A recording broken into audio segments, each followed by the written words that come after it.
오늘은 에스겔 말씀입니다. 에스겔은 포로 중에 선지자입니다. 에스겔은 오늘 본문에 있는 말씀처럼 30세 하나님의 부름을 받고 선지자로서 약 22년간 사역을 합니다. 그가 부름을 받았을 때는 여호야긴이라고 하는 왕이 이 3개월밖에는 왕 노릇을 못했는데, 그가 세움을 받은 지 3개월 만에 바벨론에 의해서 바벨론의 제2차 침공 때에 끌려가게 됩니다. 그 바벨론의 제2차 침공 때에 끌려갈 때 에스겔도 같이 끌려가게 되었습니다. 그래서 에스겔이 끌려간 지 약 5년 만에 이제 에스겔이 하나님의 부름을 받고 이제 선지자로서 사역을 시작하는데, 그때가 593년입니다. 이 에스겔이 제사장 가문의 출신이었는데, 그가 이제 제사장으로서 사역을 할 수 있는 나이쯤 되었을 때 이미 성전은 다 파괴되었고, 자신은 성전도 없는 이 망망한 그런 바벨론이라는 나라, 한 번도 가본 적도 없었던 이 나라에 포로로 끌려와서 지금 강제 노역을 하고 있는 것이죠. 유프라데 강에 운하를 만드는데, 그 운하 만드는 그 작업, 그러한 그 노동에, 강제 노동에 들어와서 그 젊은 이 에스겔이 나이 25세, 25세 한참 젊은 시절에 포로로 끌려왔으니, 여러분 그 미래가 어떻겠어요? 우리 젊은 청년들이 만약에 25살이 되어서 어느 나라에 포로로 끌려갔다고 해보세요. 그럼 거기에 무슨 미래가 있습니까? 무슨 장래가 있습니까? 그의 인생은 앞으로 죽을 때까지 거기서 포로 생활하다가 정말로 우리가 상상하는 즐거운 이 세상에서 즐길 수 있는 어떤 것도 상상할 수 없고 생각할 수도 없는 그러한 캄캄한 그러한 그 자신의 미래, 자신뿐만 아니라 자신과 함께 끌려왔던 모든 사람들의 미래는 정말로 깜깜한 것이죠.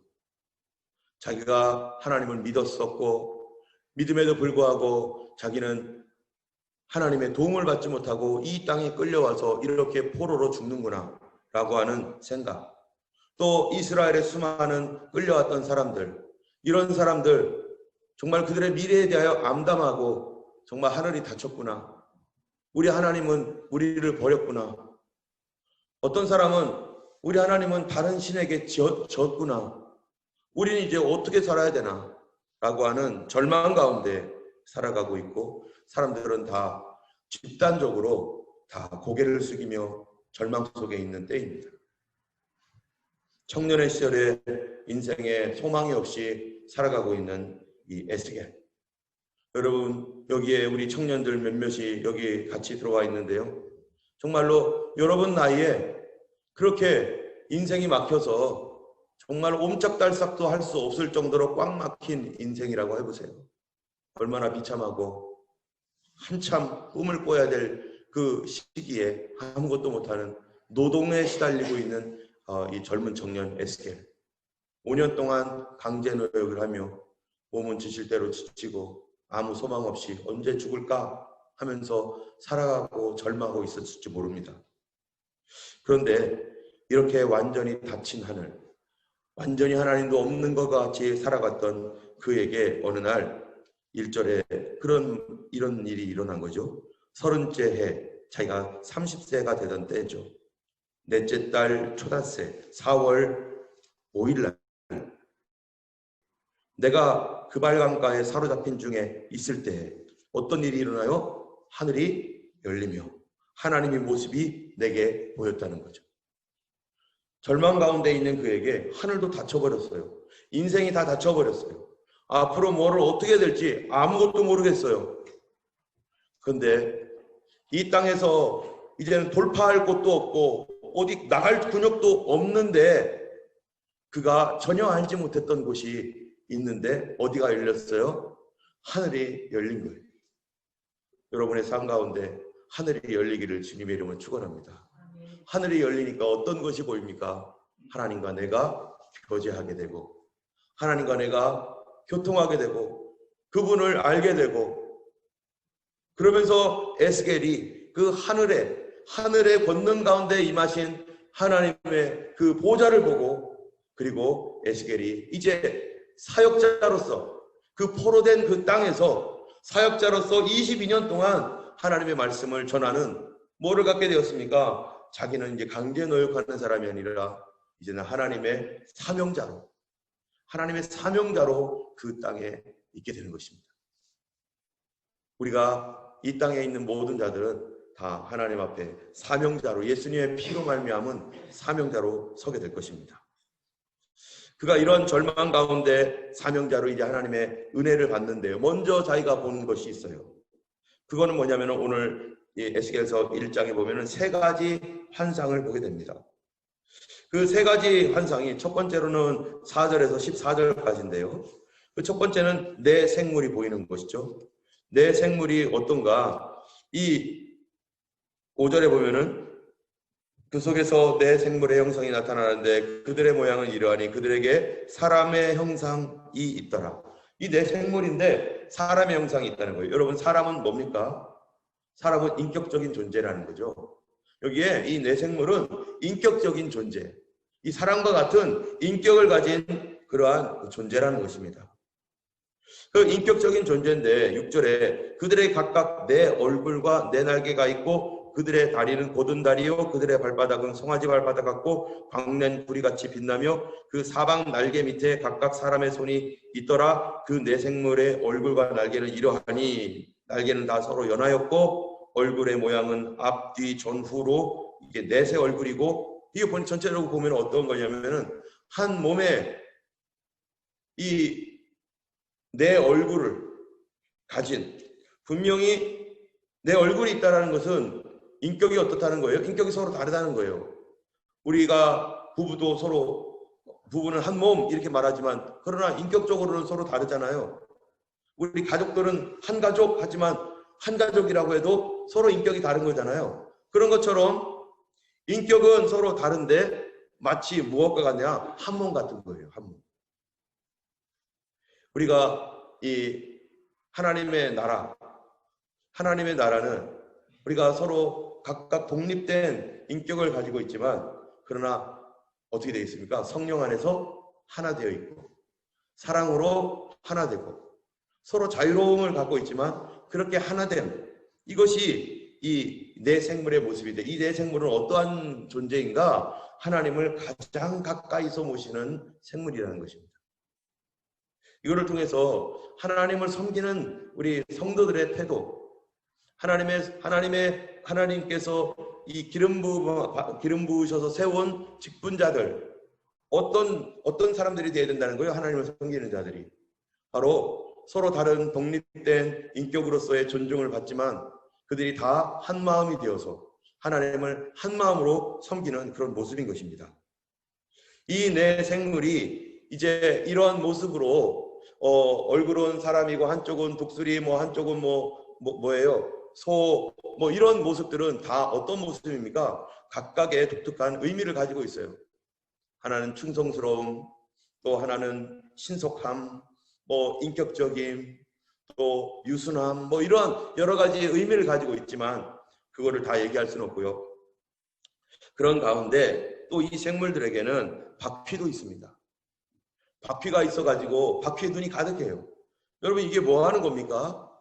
바퀴가 있다는 것은 생물들이 어떻게 하는 거예요? 우리는 바퀴는 운반하는 수단 아니겠어요? 자동차에 바퀴가 없으면 아무리 엑셀레터 발라도 못 가요.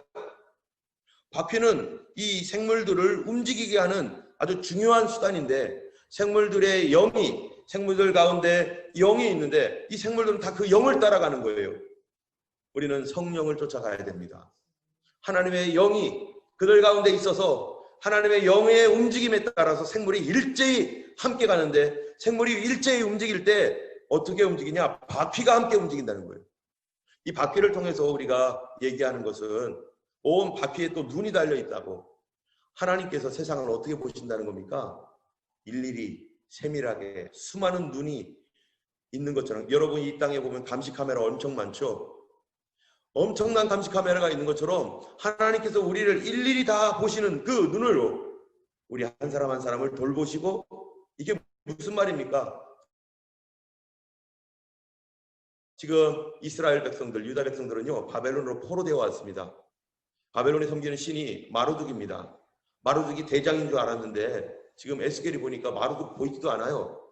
하나님이 저 높은 하늘에서 계시는데 그 하나님께서 계신 그 바로 밑에서 섬기는 그런 내 생물이 알고 봤더니 이 세상을 하나님이 다 그들의 눈을 통해서 다 뭐예요? 하나님 다 관여하시고 관찰하시고 에스겔뿐만 아니라 그 주변에 있는 사람 하나하나를 하나님의 백성 하나하나를 다 보고 계시고 돌보고 계시다라는 사실을 이거를 통해 알게 되는데 그냥 보는 것이 아니라 바퀴가 움직이고 영이 움직일 때마다 그 생물이 움직이듯이 하나님의 명령과 하나님의 뜻에 따라서 하나님이 이스라엘 백성들을 일일이 돌보고 계시다는 것입니다. 여러분 사실 어떤 일이 일어났습니까? 이스라엘에. 이때 606년에 그 전에 끌려갔던 사람이 바로 다니엘이잖아요. 다니엘이 뭐가 돼요? 총리가 되죠. 이제 총리가 되면 그 나라 탑5 안에 들어가면은 이스라엘 사람들이 조금 있으면 어떻게 되겠어요? 이제 노역을 벗을 수가 있는 거죠. 또 유다 이 바벨론도 여러 군데 흩어져 있는 사람들 중에서 바로 사드락, 메삭, 아벤노고 이런 사람들이 도지사가 되어가지고 다 다스리는.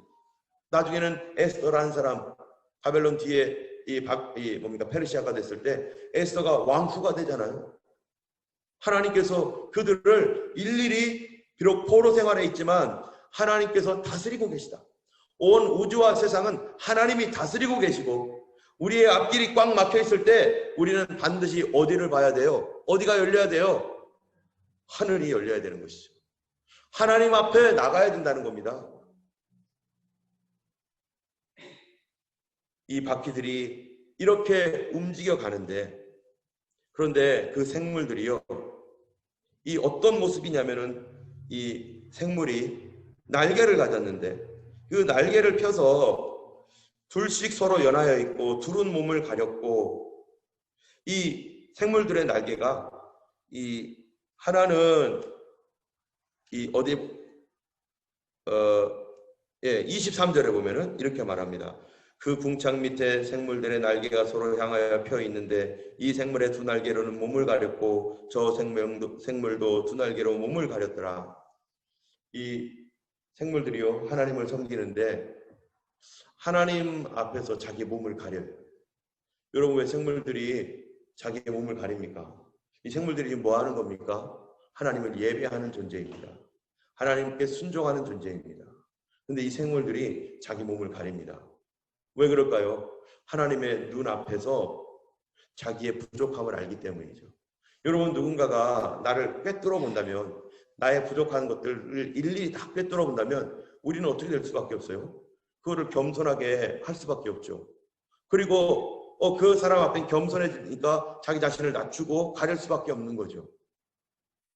하나님께서 생물들도 이 천사들도 하나님 눈에 부족한 것들이 있는 거죠.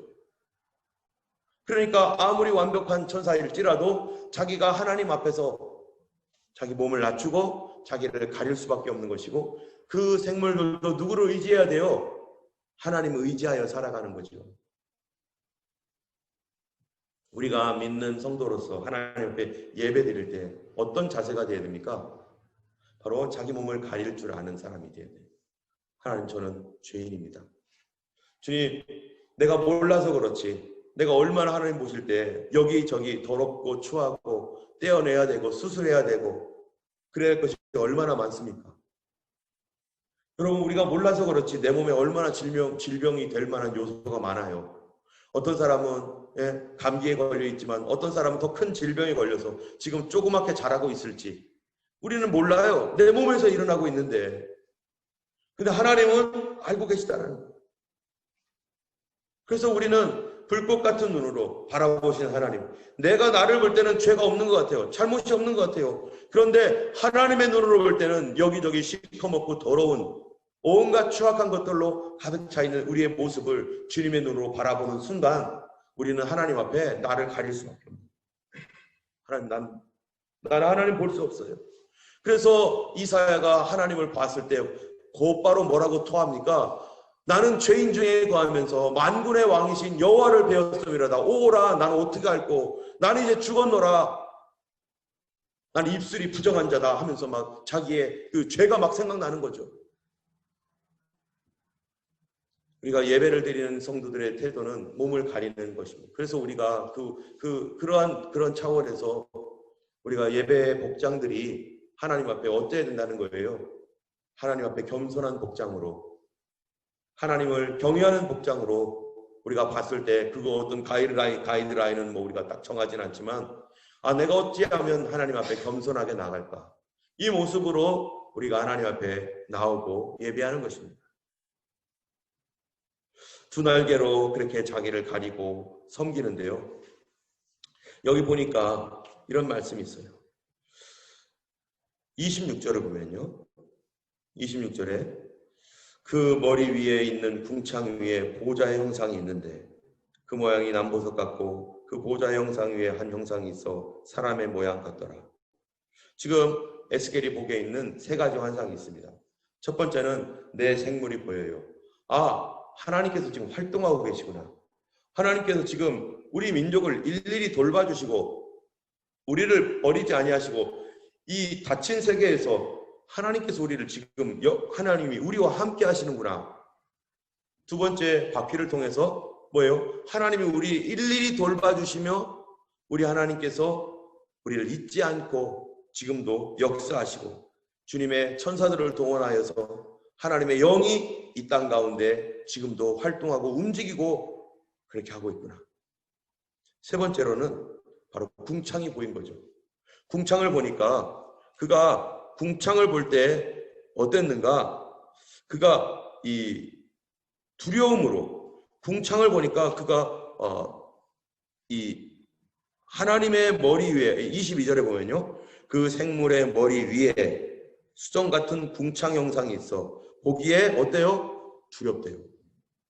여러분 생물들도 희한한데 근데 생물들 위에 궁창이 있어요. 스페이스가 있는 거예요. 수정 같은 밝은 스페이스가 있는데 그걸 보니까 두려운 거죠. 그 생물들 위에 거기는 어떤 영역입니까? 생물들도 못 올라가는 곳이죠. 그 생물들 영역 위에 있는 분이 누구겠어요? 거기는 하나님의 영역입니다. 아무도 올라갈 수 없는 하나님의 영역을 자기가 보니까 수정같이 맑은데 거기 그 궁창을 보니까 또 자기가 하나님 얼굴을 본 것도 아닌데 두려움을 느끼는 거예요. 나의 죄 때문에. 자기의 부족함 때문에. 얼마나 그걸 볼 때 놓여가면서 불평하고 원망하고 하나님 앞에 혹시 그가 뭐라고 했는지 모르겠지만 그 젊은 청년이 그냥 지금 25살이면 이제 막 직장 막 들어가가지고 막 열심히 일할 청년인데 한번 어떠했는지 잘 모르겠어요. 그런데 그 하나님의 궁창을 보며 두려워하는데 근데 26절에 그 머리 위에 있는 궁창 위에 그 궁창이 있고 그 위에 그러니까 높아도 한참 높은 거예요. 그 위에 보호자의 형상이 있는데 그 모양이 남보석 같고 그 보호자 형상 위에 한 형상이 있어 사람의 모양 같더라. 이게 여러분 요한계시록 4장에 나오는 그 주님의 모습이죠. 근데 거기에 사람의 모양 같더라. 누구겠습니까? 바로 우리 예수님입니다. 예수님을 사람의 모양으로 사람의 모습으로 나오신 분이 예수님. 하나님은 영이시라고 했고 예수님은 사람의 모양으로 우리 가운데 오신 분. 그분이 그 보좌 위에 주님이 계시다가 어떻게 하신 거예요? 이 땅으로 내려오신 거죠. 우리 주님이 그 높은 이 사람이 보기에도 두려운 궁창과 그 더 높은 곳에 아무도 갈 수 없는 아무도 근접할 수 없는 그 높은 하나님께서 바로 그 보좌를 버리고 자기 백성을 구원하려고 드디어 이 땅에 내려오신 분이 예수님입니다. 그때는 에스겔 당시에는 하나님이 누구를 시켰어요? 자기 백성을 보호하기 위해서. 자기 백성들을 보호하기 위해서 천사들을 시킨 거죠. 그래서 내 생물들이 움직이고 그들을 통해서 세상을 돌아보면서 하나님께서 그들을 일일이 보시지만 이제 그 위에 계신 그 궁창 그 위에 저 가득한 곳에 거기 계신 그 하나님이, 아무도 근접할 수 없는 곳에 계신 그 하나님이 자기의 몸을 버리시고 이 땅에 오셨습니다. 그분은 어떤 분인가?